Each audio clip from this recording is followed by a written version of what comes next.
لا یاریەکانی هەفتەی 20 خولی نایابی کوردستان سیروانی نوێ لە یاریگای فەرماندەی میوانداری لە سەید سادق کرد. یاریەکە بۆ سەید سادق گرنگی خۆی هەیە کە دەیەوێت گرێکوێرەی بردنەوە لەگەڵ سیروانی نوێ بکاتەوە و سیروانی نوێش دەیەوێت گرێکە بە بردنەوە لە کوڕانی شارە زۆر زیاتر توند بکات. تایم یەکەم دەستی پێکرد و هەردوویانە بە بەهێزی دەرکەوتن. کوڕانی سەید سادق زووتر گەشتنە سەر گۆڵی سیروانی نوێ و بەڵێن فایق خولێکی نوێی کردە نانیشانی گۆڵ یەکەمی سەید سادق. دواتر سیروانی نوێ چەند هێرشێکی بۆ سەر گۆڵی سەید سادق دەست پێ کرد تا خولێکی 13 یەحیا جەبار لە ڕێگەی لێدانێکی سوچەوە گۆڵ یەکسانی بۆ سیروان تۆمار کرد.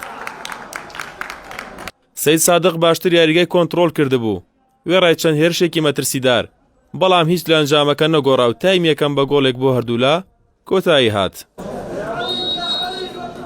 تایمی دوم سیروانی نوێ باڵا دەستی خۆی سەلماند و خولێکی 55 میران محەممەد گۆڵی دووەمی سیروانی نوێی تۆمار کرد.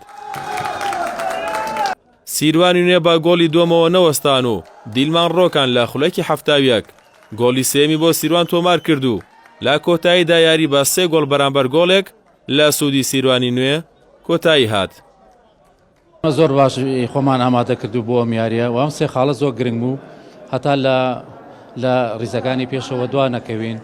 ئەم هەفتەیە تەمیمان لەسەر ئەم یاریە زۆر کردبوو. سێ خاڵەکە زۆر گرنگە هەتا ئەو تیپانی کە لە دوانەوەوان زیاتر خاڵەکان بەجێبێڵین لیان. سێ خاڵی زۆر گرنگ بوو بۆ ئێمە. هێوادارم ئەمە دافعی بێ بۆ یارەکانی پێشتریشمان کە لە منافەسە دوا نەکەوین.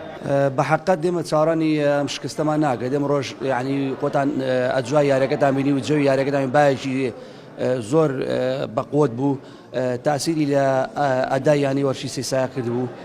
بەڵامی تر ئەمە تۆپی پێ دۆڕێ و ئەبێ و ئینشاڵڵا ئێمە تەعویزەکەینەوە لە یاریەکانی داهاتوو لە یاریگای خۆمانە یارێ لەگەڵ دۆکە ئینشاڵڵا تەعویزەکەینەوە و بەڕاستی ینی وەرچی سێسایەک ئەناڵێنێ بەدەست پێکانەوە پشتیوان بەخوا بۆ یاریەکانی داهاتوو باشترە بین. پاش بەڕێوە چوونی یاریەکانی هەفتەی 20 خولی نایابی کوردستان یانەی سیروانی نوێ خاڵەکانی بۆ 24 خاڵ بەرز کردەوە و کوڕانی سەید سادقیش 24 خاڵ لە هەکبەکەیاندایە.